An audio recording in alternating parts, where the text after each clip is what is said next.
Today FM is awesome in Ba. We love you, Today FM. Today FM rocks in the story and I love listening to Today FM. Today FM is #1 in Telew. Today FM rocks in Lotaka. Woohoo! Today FM is the most popular station in the scene. We love everything about Today FM here at Golden Point Reki Reki. Everybody in Singapore loves Today FM. Today FM rocks in Ba.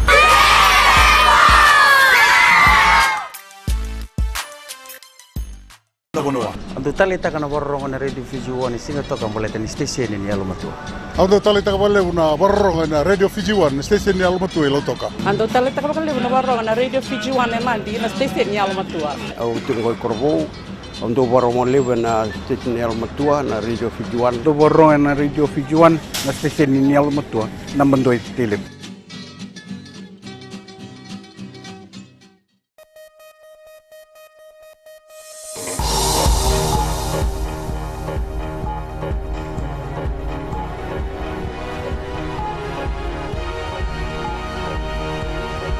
In the news tonight, High Court overturns assessor's verdict and convicts Ndriti of inciting to mutiny. Police warn students and parents as school holidays approaches, and Korea and Fiji to further bilateral relations.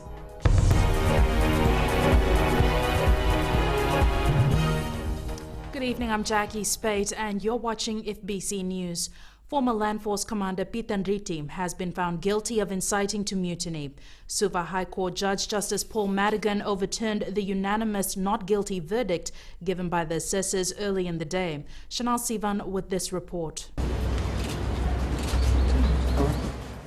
Guilty, the former military man has been convicted of inciting to mutiny for attempting to seduce Major Manasa Tangithakimbau from his duty and allegiance to Fiji. Earlier today, after deliberating for about 2 hours, the three assessors in the trial all delivered not guilty verdicts. 1.5 hours later, Judge Justice Paul Madigan rejected the opinions of the assessors and convicted him accordingly. In his judgment, Justice Madigan stated, the strength of the prosecution is found in Major Manasa Tangithakimbau's evidence. He says he found Tangithakimbau to be an honest and convincing witness. Justice Madigan, however, stated he does not believe Ndriti's evidence and found him to be evasive, divertive, petulant and ungracious. He says Ndriti contradicted himself and gave evidence that was hard to believe. Justice Madigan says he does not believe that Ndriti knew nothing of the plans to overthrow the government and kill Attorney General. He says circumstances led him to believe that Ndriti was taking active steps to impugn the reputation of the AG, to cement disdain for him and bring about downfall of Commander's administration. Justice Madigan says the fact given in evidence by Ndriti that on hearing the plan he did nothing but stand back without reporting it to the Commander does not serve him well. He says that basically means he supported it and was doing whatever he could to justify and further it. Justice Madigan says in believing Tangithakimbau's evidence and finding nothing in Ndriti's evidence to encounter it, the case against him is overwhelming. Ndriti has been remanded in custody and will be sentenced on December 10th. The maximum sentence for mutiny is life imprisonment. Chanel Shivan, FBC News. The island of Ngau is mourning the passing of its High Chief, Ratu Marika Lewana Vanua. Ratu Marika was also the Takale Ngau and passed away at his home in Sawayeke village today. Funeral arrangements are being finalized.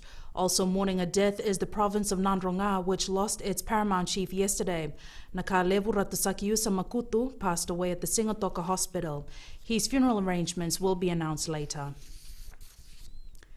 The Fiji Police Force is giving advance warning to parents, guardians and students to exercise safety at all times during the upcoming school holidays.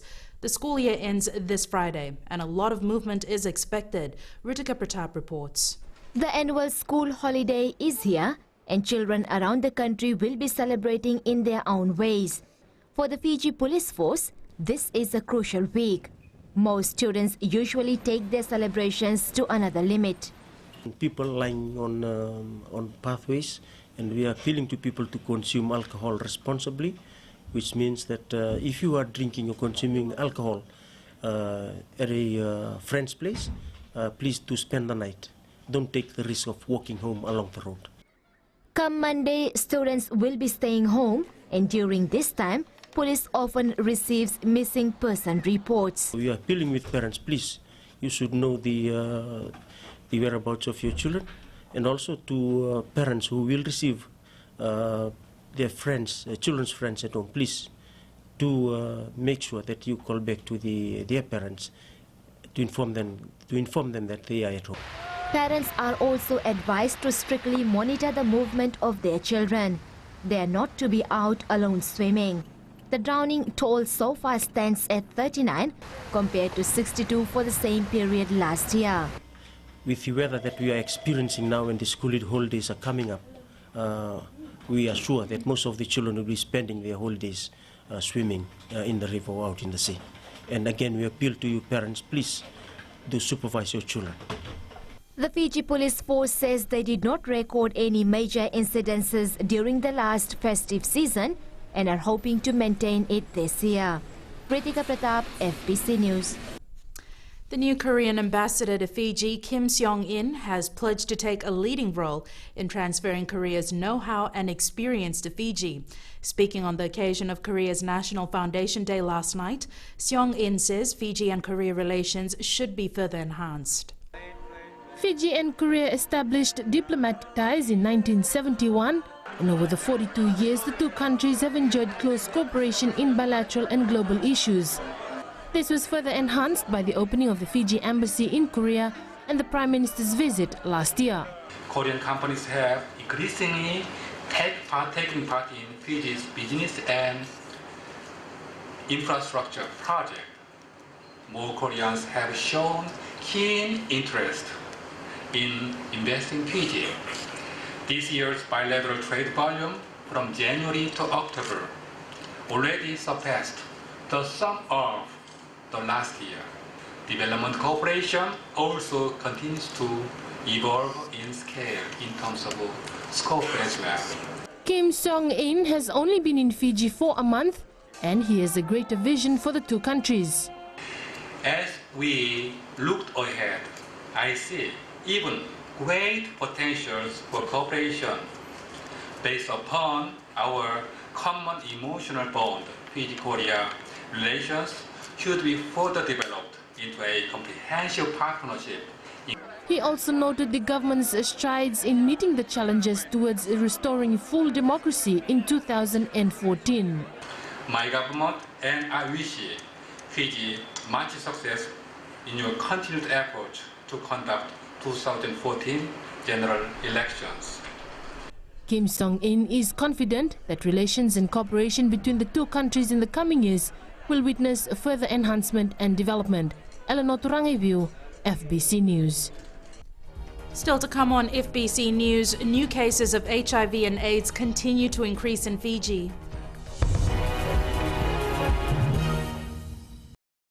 Bulan 2 sa Tolu FM, enapan 2 raki-raki. Bula FM namban 2 inosor. Go etabo ke boto kola sa Bula FM nga. Bula FM nampan 2 korbo. Bula FM namban 2 sawa. Bula FM namban 2 lotoka. Bula. Namban 2 Bula FM memba. Bula FM namban 2 NSR in Singapore. Kalau talita kada warong ng Bula FM lotoka. Do ali akar warong Bula FM nampan 2 NSR.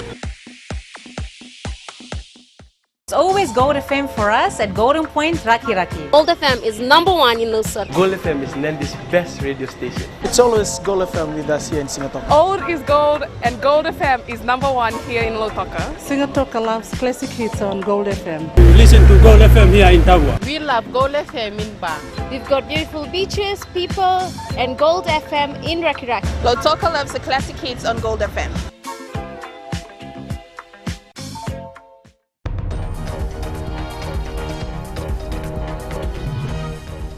Welcome back. You're watching FBC News. New cases of HIV and AIDS continue to increase in Fiji. This is a major concern to the nation. Speaking during the launching of the Fiji World AIDS Day campaign, President Ratu Epeli Nailatikau says the government is trying its best to address the issue. Epeli Tokoasa reports. While there is a reduction in the number of new HIV cases worldwide, Fiji is going in the opposite direction. There has been an increase of 64 new cases for the year 2012. That is 2012 alone, compared to 53 new cases in the year 2011, 33 new cases in 2010, and 43 cases in 2009.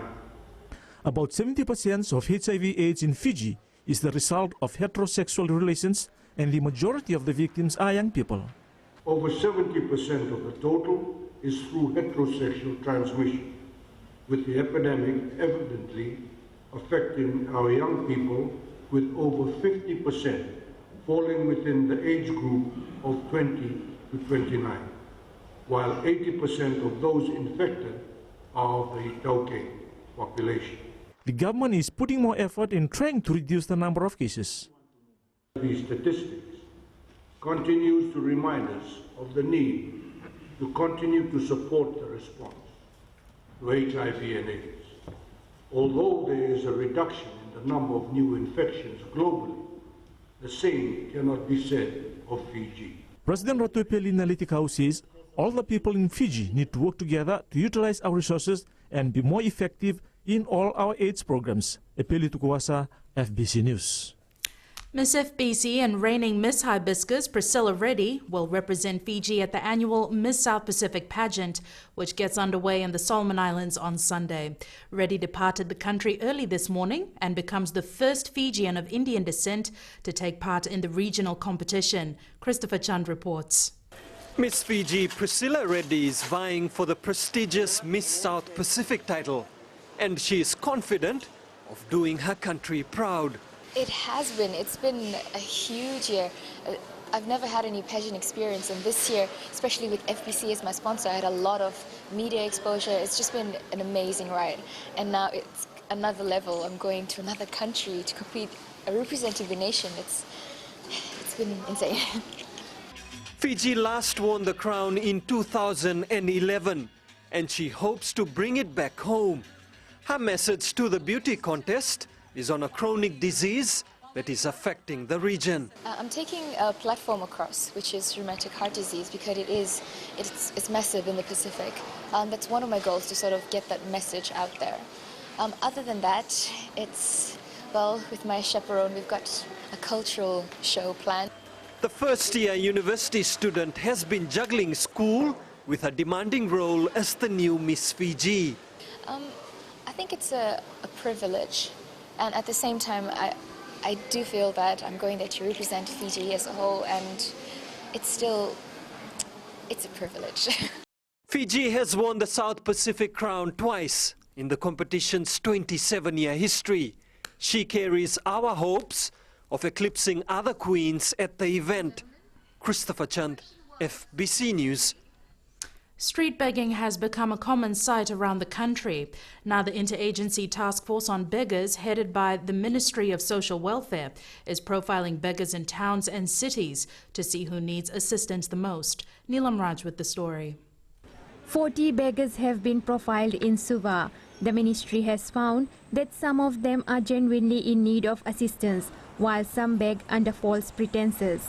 This profile of each of the beggars, so that each of the beggars, we know what their needs are. If it's housing, is it medical, is it money, is it financial, it's other issues, or is it a combination of this? And these are very important things that we need to identify. Through profiling, the task force will be able to identify the root causes of begging and determine the types of assistance individual beggars need. We identify those factors, then we can intervene with solutions so that we address what their need is. That is the key issue. And because, giving food to them is not the solution while they're in the streets and even giving money. The solution is that we need to look after the total needs. And it's not the issue just about money.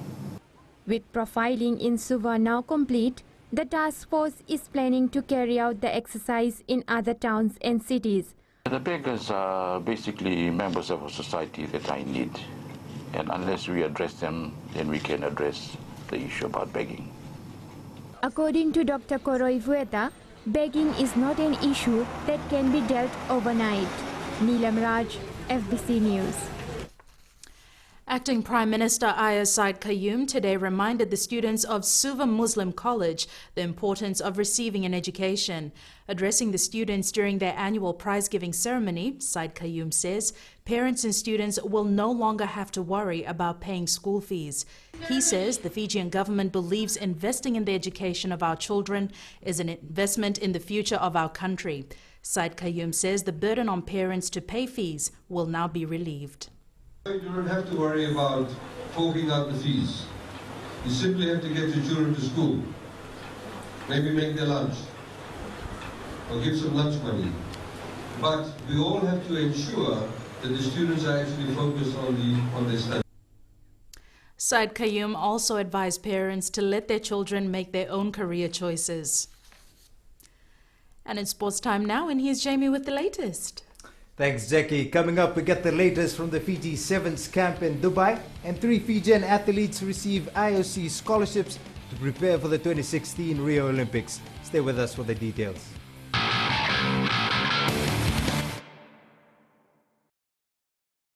It's only Mirchi FM. Mirchi FM is hot. ताकि हर घर में खाली मिर्ची FM बजे. Mirchi FM is hot. Best sound, best music. Mirchi FM rocks and records. Nani ka #1 station है Mirchi FM. Mirchi FM is hot. Mirchi FM is #1 in nursery. Mirchi FM is hot. हम लोग Mirchi FM रोज सुनता है. Mirchi FM जागो मामा. Bato bahay, ba में radio Fiji 2 के कौन सा के रोके online clear. Radio Fiji 2 rocky के लोग ज्यादा सुनते हैं. मेंढी में हम सबकी पसंद रेडियो Fiji 2. तालेबू के लोग रेडियो Fiji 2 सबसे ज्यादा सुन रहे हैं. मेरी पसंद radio Fiji 2.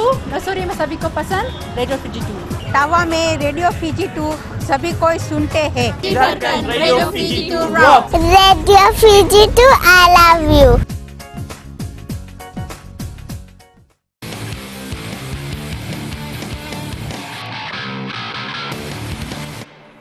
Welcome back to FBC Sports. The Fiji Sevens side has been going through the paces at training in the build-up to the RP Sevens Dubai tournament starting on Friday. Coach Ben Ryan says there is a lot of hype in Dubai ahead of the tournament, with many expatriates in the Emirates state eager to see what the former England coach can do with the new-look Fiji side. Good, yeah. I've got a lot of friends in this part of the world because of the amount of time I've spent here with England teams over the years, and the amount of expats, and they're all pretty excited to see what I can do with the Fiji team, and also they're all excited to watch Fiji because we play such an exciting brand of rugby, and they all know that when we turn it on, we're a pretty unbeatable team. So no, they're excited about the weekend, as am I. It's a great occasion, it's a great tournament, and just want the boys to do their best efforts. Meanwhile, Fiji is pooled with England, Canada and the USA. And before the Fiji men get their first-time jitters on the international scene, Team Fijiana will be facing New Zealand in the opening match of the Women's Dubai Sevens on Thursday. Rusila Nangasao has been tasked to lead her team into battle, with Josie Ngusuivalu policing the brigade as her vice. Fijiana is a very confident outfit, and it may be due to the fact they managed to upset the Kiwis 2 months ago. This is Fijiana's first appearance in the series, but they've drawn a lot of attention. They're in high spirits and seem settled in Dubai, ready to take on the other pool opponents, USA and Ireland. The successful candidate for the position of CEO for the Fiji Rugby Union is about to be finalized. The FRU board has been deliberating over shortlisted applicants for the past 2 days. Rugby House hasn't revealed much on the shortlisted applicants or the dates for the announcement of the successful candidate. CEO interview started on Friday. There will be a report by tomorrow's board meeting, and then it will be decided then. But the CEO interviews were done on Friday, and hopefully the board will make a decision. The position was left vacant after Manasa Maravilala was relieved from the position earlier this year. Petero Divonideva may have played his last game of rugby league, but his legacy carries on. The Vodafone Fiji Mbati skipper was an emotional man after the semi-final loss to Australia at the World Cup. This from the Reporters Academy. Couldn't wish for a better way for me personally to finish my career. All I know is I've been around some young champions, you know, and I don't say that lightly. Every time I was talking at home, I was talking about, you know, what an honour, what a pleasure it was to be, you know, in your company. It's been an awesome ride, and I just thank you all so much for all your hard work and your commitment to this. Well, I'm really proud of the effort from the boys. Unfortunately, you know, we probably played our worst game of football on the biggest day, but you know, it's a learning experience for our young players, and you know, hopefully, you know, we'll grow from this, and you know, for the next few years, you know, most certainly Fiji will be a real force. All I know is that, you know, back home in Fiji especially, there's going to be some kids there, you know, wanting to pull this jersey on. And that's something that has come because because of what you guys have shown the last month. Played, you know, for such a long time throughout my career, and you know, State of Origin teammates, Australian teammates, you know, and you know, club teammates. So, you know, so many great friendships, and you know, it's hard when you're opposing each other, but you know, once that final hooter goes, you know, you just pick up on those friendships, and that's very much part of you know, what makes our game so great. Massive thank you to all the players, to our chiefs. It's such a tough thing, you know, when you're not playing, but you know, you turn up, you train your backsides off, and you give everything to be a part of the group. And you know, we are one. You know, we talk about the brotherhood. This is the brotherhood. You know, we can look back in 20 years' time when we're old men, come together. I'll still have a six-pack.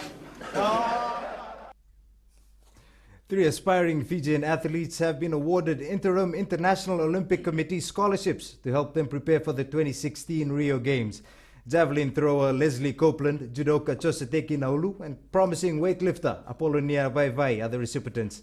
Upon receiving the news, each of them are already jotting down the events they need to attend and bracing themselves for the hard work that comes with it. Elena McDonald reports. It's that time again where our few elite athletes begin the long road to qualifying for the next Olympic Games. Making waves in the weightlifting arena is this Taviuni lass, who after being awarded the IOC Interim Scholarship is head over heels with a bright future ahead of her.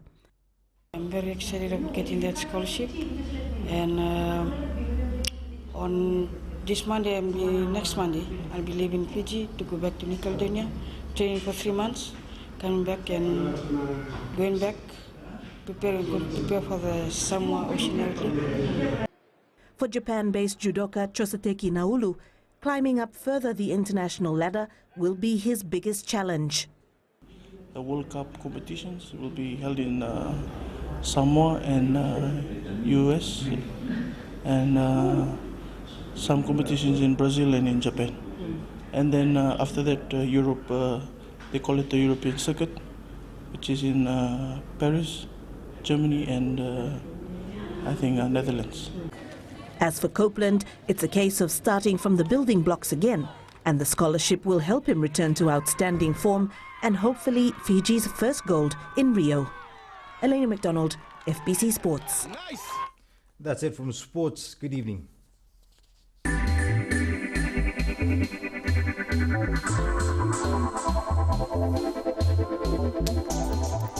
The Aeon Fiji Excellence in Tourism Awards have shortlisted 44 entries, and for the first time, organisers have expanded each category to include about 4 to 5 finalists.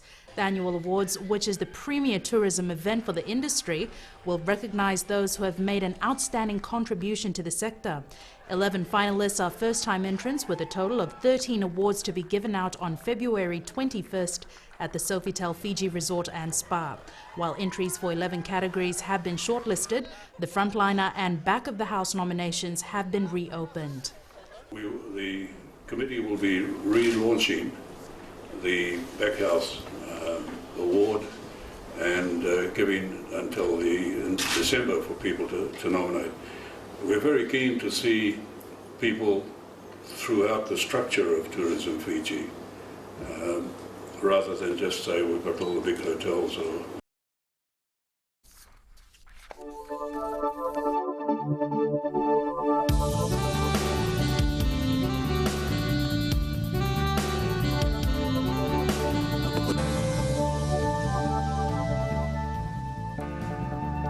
Yes, it's that time again where I spoil all your plans with bad news. And we expect nothing less, Jen. Glad you have so much faith in me, Jackie. Now, if you had rain in your area today, don't worry, you're not alone. Clouds and wet weather were experienced across the country this afternoon. Before that, it was suffocatingly hot. Guess I'll be replacing my hot water bottle with an ice pack. And while we're on the subject of heat, apparently I wasn't the only one tossing and turning last night. Let's see what the chart has to say. No 20s today. Nandi's the highest on 33, 3 other centers are on 32, and the lowest is 31 degrees in Suva and Savusavu. Nothing much changes tomorrow. Basically, it's going to be a fine morning followed by showers and thunderstorms. The forecast for Mariners sees winds becoming predominantly northeast from tomorrow with moderate seas. And I'm done for the day, thank goodness. Here's a shot of the luscious greenery that is the highlands of Namosi. Join me again tomorrow for another weather update. Thanks so much for that, Genevieve. Before we leave, our headlines again. High Court overturns assessor's verdict and convicts Ndriti of inciting to mutiny. Police warn students and parents as school holidays approaches, and Korea and Fiji to further bilateral relations. Now onto the poll question this week. We're asking, what did you think of the Vodafone Fiji Mbati performance at the 2013 Rugby League World Cup? Visit the FBC website to take part. Remember, you can send us newsworthy pictures and videos on email citizenseyes@fbc.com.fj or share it with us via Facebook page FBC News. And if you're on Twitter, follow and tweet us your stories at FBC News or simply hashtag FBC News. That's all for tonight. Good evening.